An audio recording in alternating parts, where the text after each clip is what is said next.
सबसे बड़ा पुण्य। एक गांव में एक बहुत गरीब सेठ रहता था, जो कि किसी जमाने बहुत बड़ा धनवान था। जब सेठ धनी था उस समय सेठ ने बहुत पुण्य किए। गौशाला बनवाई, गरीबों को खाना खिलाया, अनाथ आश्रम बनवाए और भी बहुत से पुण्य किए थे।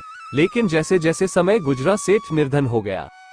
एक समय ऐसा आया कि राजा ने ऐलान किया कि यदि किसी व्यक्ति ने कोई पुण्य किए हैं तो वह अपने पुण्य बताए और अपने पुण्य का जो भी उचित फल है ले जाए। ये बात जब सेठानी ने सुनी तो सेठानी सेठ को कहा कि हमने तो बहुत पुण्य किए हैं, तुम राजा के पास जाओ और अपने पुण्य बताकर उनका जो भी फल मिले ले आओ।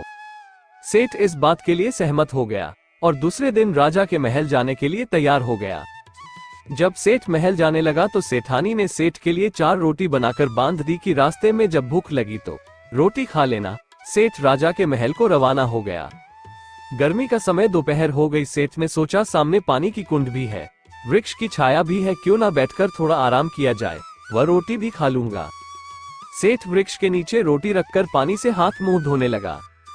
तभी वहां पर एक कुतिया अपने 4-5 छोटे छोटे बच्चों के साथ पहुंच गई और सेठ के सामने प्रेम से दुम हिलाने लगी, क्योंकि कुतिया को सेठ के पास के अनाज की खुशबू आ रही थी।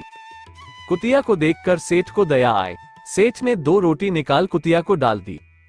अब कुतिया भूखी थी और बिना समय लगाए कुतिया दोनों रोटी खा गई और फिर से सेठ की तरफ देखने लगी। सेठ ने सोचा कि कुतिया के 4-5 बच्चे इसका दूध भी पीते हैं, 2 रोटी से इसकी भूख नहीं मिट सकती। और फिर सेठ ने बची हुई दोनों रोटी भी कुतिया को डालकर पानी सेठ पीकर अपने रास्ते चल दिया।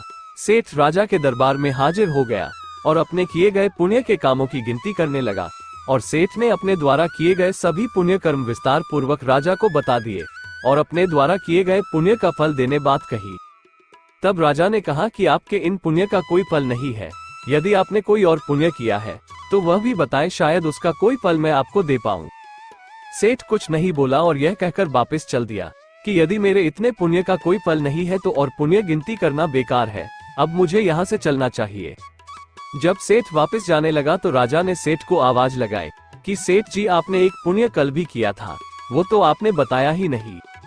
सेठ ने सोचा कि कल तो मैंने कोई पुण्य किया ही नहीं, राजा किस पुण्य की बात कर रहा है, क्योंकि सेठ भूल चुका था कि कल उसने कोई पुण्य किया था। सेठ ने कहा कि राजा जी, कल मैंने कोई पुण्य नहीं किया। तो राजा ने सेठ को कहा कि कल तुमने एक कुतिया को 4 रोटी खिलाई और तुम उस पुण्य कर्म को भूल गए। कल किए गए तेरे पुण्य के बदले तुम जो भी मांगना चाहते हो मांग लो, वो तुझे मिल जाएगा। सेठ ने पूछा कि राजा जी, ऐसा क्यों, मेरे किए पिछले सभी कर्म का कोई मूल्य नहीं है और एक कुतिया को डाली गई 4 रोटी का इतना मोल क्यों?